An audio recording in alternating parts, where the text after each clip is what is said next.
Hey everyone, welcome back to Ontario Gardening. So today we are making pickled hot pepper rings. So I love these ones that you get at the store.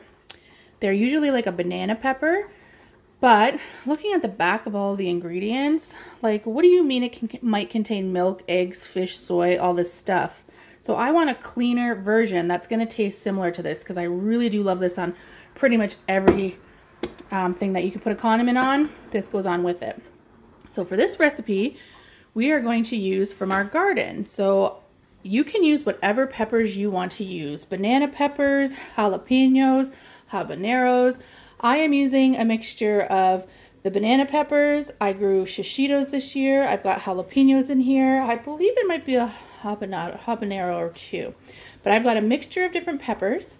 You're looking at 8 to 10 cups, which is going to give you about 4 pint jars, 500 milliliters if you're in Canada. So 8 to 10 cups. It's going to be dependent, like making sure you get 4. I plan to have 6 just in case because it's all dependent on how big of the rings you get.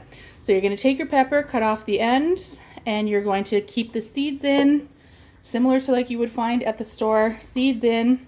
Now, if you're using hot peppers, do not forget to wear gloves because you cut up a whole bunch like this without gloves, you're going to pay for it dearly. So 8 to 10 cups of the pepper rings.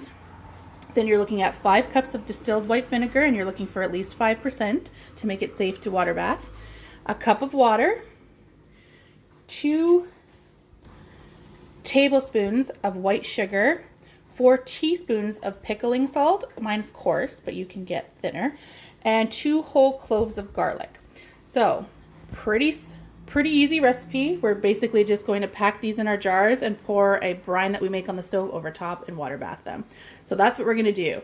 We are going to go start make the brine. So we are going to add everything you see here with the exception of the pepper rings to a pot on the stove. So I've got like my little pasta pot here, and now we have added our 5 cups total of white vinegar and everything else. So that pickling salt, the sugar, the cup of water, and your 2 garlic cloves. And you're going to want them peeled. I don't know if I mentioned that. So throw those in there. Now we're going to turn our stove to high. And we are going to continuously whisk this, stir this until it reaches a boil. And once it hits a boil, you let that boil for about 2 minutes. And what we're doing here is we're making sure all of that sugar and the salt is dissolved into the brine. It gets hot enough to boil these a little bit, the garlic cloves, and get that garlic flavor into that brine. So go ahead and we're going to stir this up. Wait till it gets to that boil, and then we will see you. Now while that brine is coming to a boil, we're going to start, and you can wear gloves for this, I'm just going to show you. We're going to pack these peppers up until about here. So about 1/2 inch of headspace, you're going to pack them all up. So do that while you have your brine going. Okay, so this is what you want to see when you've got it up to a boil. Now I added a dash of turmeric. And the reason I did that is because most commercial jars have that spice in there.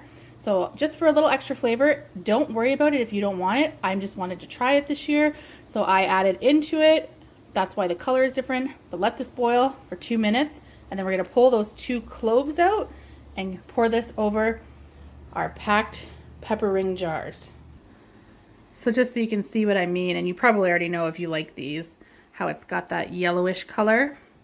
That's the turmeric for sure. So that's why I just added like just a dash, maybe 1/2 teaspoon. So I am taking those 2 cloves of garlic out, and now I'm going to ladle, mind my messy sink, the hot brine over top of those peppers. And again, I'm going to leave about 1/4 inch headspace. I'm going to make sure that everything in the jar is submerged the best that I can. Now it's not necessary, but if you want to, you can use like your chopstick or a little knife and kind of work those down, work out the air bubbles. But at this point, everything's submerged. You're going to take a wet cloth or a paper towel. You're going to wipe the rim free of debris so we can make sure to get that nice seal on the rim.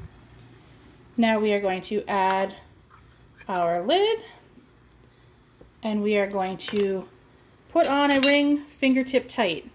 And if you've canned before, you know that this is so we don't get any siphoning on the jar from over tightening the lid. So I'm going to do that same process to all of my jars, all 4 of them, which I did get from 10 cups of these pepper rings. And I'm going to throw them in the boiling water canner, and we're going to process them for 10 minutes. And here are your finished hot pepper rings. Now, of course, if you used different color peppers, like reds and yellows and greens, you're going to have different colors. I just used yellow and green, so mine look like this. Super simple. Hopefully you enjoy them, and hopefully they're as good tasting to you as store-bought, but fresher and of course cleaner. We'll talk to you soon. Bye.